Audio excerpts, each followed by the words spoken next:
সুনামগঞ্জের তাহেরপুর উপজেলার চিকসা গ্রামে নব্য তালেবানিদের উত্থান। সেখানে গান বাজনা নিষিদ্ধ করা হয়েছে। আমি জানি না বাংলাদেশে আইন শৃঙ্খলা বাহিনীর ঊর্ধ্বে কিনা এরা, তা জানি না। বাংলাদেশের এরা সংবিধানের ঊর্ধ্বে কিনা তাও জানি না। এই যে সুনামগঞ্জের তাহেরপুরে চিকসা গ্রামে গান বাজনা নিষিদ্ধ করা হলো, তখন ঘনক চাপা নামে একটা আছে না, ঘনক চাপা, বাংলাদেশের সঙ্গীত জগতের তারকা। তিনি বলেন তার নাকি গলা চেপে ধরে রাখা হয়েছিল 7 বছর। তিনি জন্মদিন হারাম মনে করেন, তিনি শহীদ মিনারকে হারাম মনে করেন, কিন্তু গান হালাল। সেই হারাম পয়সা পকেট মেলে খেয়ে হালাল গোজ ঢুলনেওয়ালা, হারাম সুনাম অর্জন করে তিনি সবসময় হালালের বয়ান দিয়ে থাকেন। যাই হোক, সেই ঘনক চাপা কিন্তু এখন আর কথা বলে না। এই যে সুনামগঞ্জে যে গান নিষিদ্ধ হলো, আপনি দেখবেন তারা যে মিটিং করতেছে সব বলে দেখবেন টুপি মাথায়, আবার পাগড়িওয়ালা। বুঝতে পারছেন? মসজিদ কমিটির মধ্যে যারা ঢুকে গেছে সব এই দেশের তালেবানি মাইন্ড সেট আপের লোক ওইখানে ঢুকে গেছে। শুধু সুনামগঞ্জের তাহেরপুরের চিকসা গ্রাম না, আমি এর আগেও থাকতাম। আমরা একসময় মেসে থাকতাম। মেসে এক লোক বলছিল যে তার গ্রামে নাকি গান বাজনা নিষিদ্ধ। অনেক আগের কথা এটা।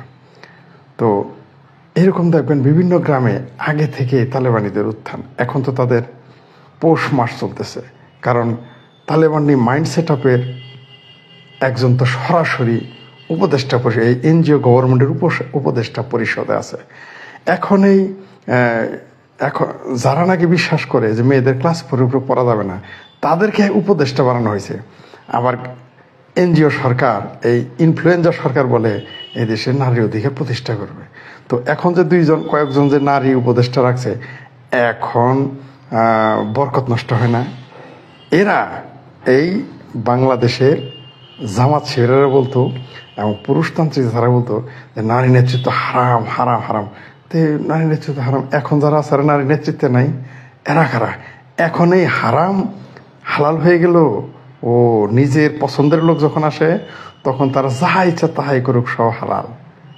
তাই এখন লুঙ্গি মাজারের ওয়াইফ বা অন্যান্য নারীরা যদি ওই সাবেক এমডি, তারপর গ্রামীণ ব্যাংকের সাবেক এমডি, ইউনুসের বান্ধবীরা, তারপর ইউনুস সাহেবের আত্মীয় স্বজন আসলে, এগুলো সব এখন জায়েজ, তাই না? এখন সব এগুলো জায়েজ হয়ে গেছে, কারণ এগুলো আপনাদের পক্ষে যাচ্ছে। এরা সবাই আপনাদের পক্ষে, এরা তো আর আপনাদের বিপক্ষে না। আপনারা যা করবেন সব হালাল। তো যারা নীরব আছেন এখনো, মনে করতেছেন কি আর হয়েছে, সুনামগঞ্জের তাহেরপুরের কোনো এক চিকসা গ্রাম কোথায় সেখানে বন্ধ হয়েছে না। এগুলো হচ্ছে সিমটম। আমরা বারবার বলি, আমরা আওয়ামী লীগের বহুবার বলেছি, আওয়ামী লীগের যারা বলতাম এই যে আপনারা যে মৌলবি তোষণ করতেছেন, আপনাদের পিএল কিন্তু এরাই একদিন দিয়ে দিছে না? খুব তো প্রীতি দেখাইতেন মৌলবি সাহেবদের। এখন কি করে?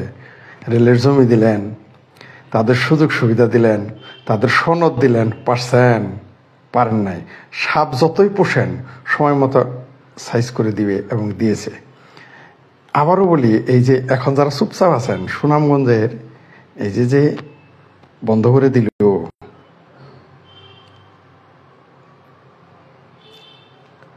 সুনামগঞ্জে যে গান বাজনা বন্ধ করলো, কোন অধিকারে, কোন আইনে?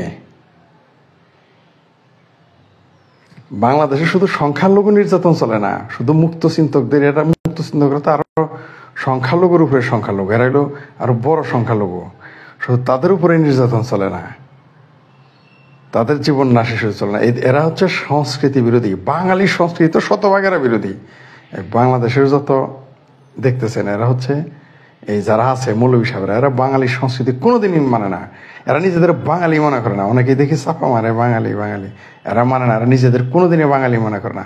এরা আইডেন্টি ক্রাইসিস, অনেকে বলে এরা আইডেন্টি ক্রাইসিস। নো, এরা আইডেন্টিটি ক্রাইসিসে নাই।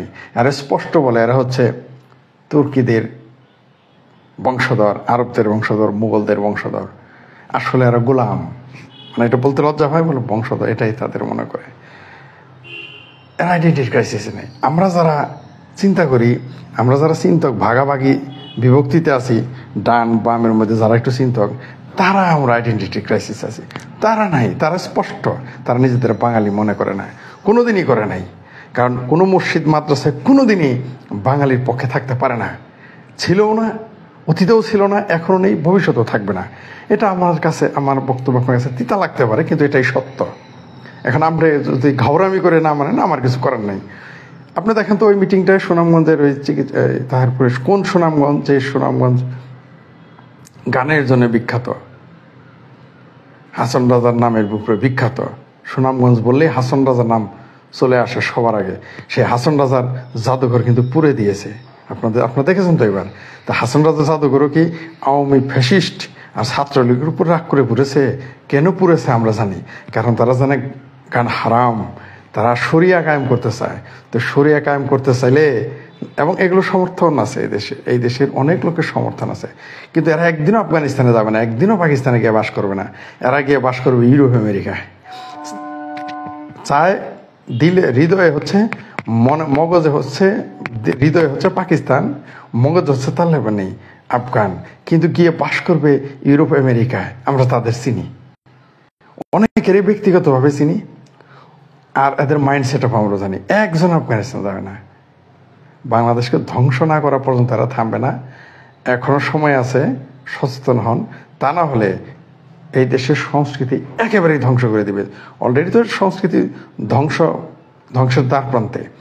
এরা এখন ধীরে ধীরে এই গ্রাম থেকে সেই গ্রাম, গ্রাম থেকে শহরে, হ্যাঁ এরা তো আসবেই, এরা আসবেই। এই দেশের এদের বাঙালির সাথে যত কিছু সম্পৃক্ততা আছে, গান বাজনা হইল এদের চোখের শত্রু। পৃথিবীতে একটি মাত্র ধর্ম আছে, আমাদের পবিত্র ইসলাম ধর্ম, যে কোনো সংস্কৃতি, কোনো বিকাশ তারা মানে না, এমনিতেই মানে না।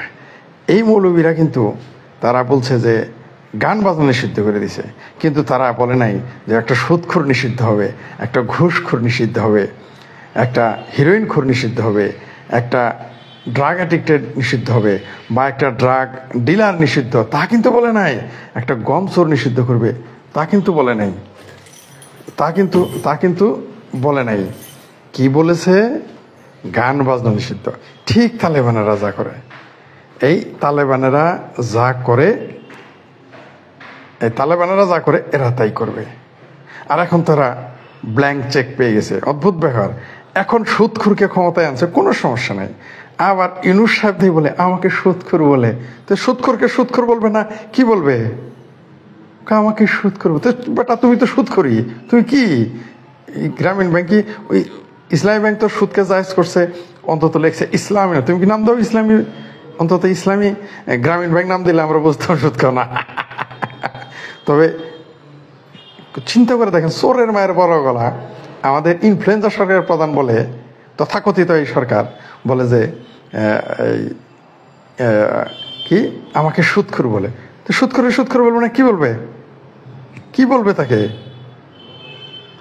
যাই হোক, এই যে আপনারা সুনামগঞ্জের ওই নিউজটা দেখেন, সুনামগঞ্জে গান বাজনা নিষিদ্ধ, দেখেন অনেক কারা কারা বসে আছে, কাদের চেহারা কারা, এগুলো ড্রেস দেখেন, আর কারা আছে ওইখানে। তারা জামাত শিবির ঘাঁটি করে ফেলেছে, হেফাজতরা ঘাঁটি করে ফেলেছে। তারা আস্তে আস্তে এইভাবে আসবে, অপেক্ষা করেন। ওই আপনারা সচেতন হবেন না জানি আমি, আমার এই ভিডিওতে তো আর বাংলাদেশকে তালেবানি রাষ্ট্র যারা বানাতে চায় তাদের কাছ থেকে তো আমরা রক্ষা করতে পারবো না, কিন্তু আপনাদের একটু মনে করিয়ে দেই সুনামগঞ্জের এই তালেবানদের হাত থেকে আমাদের এই শিক্ষা, সংস্কৃতি, বাঙালিয়ানা, এগুলো রক্ষা করতে হবে।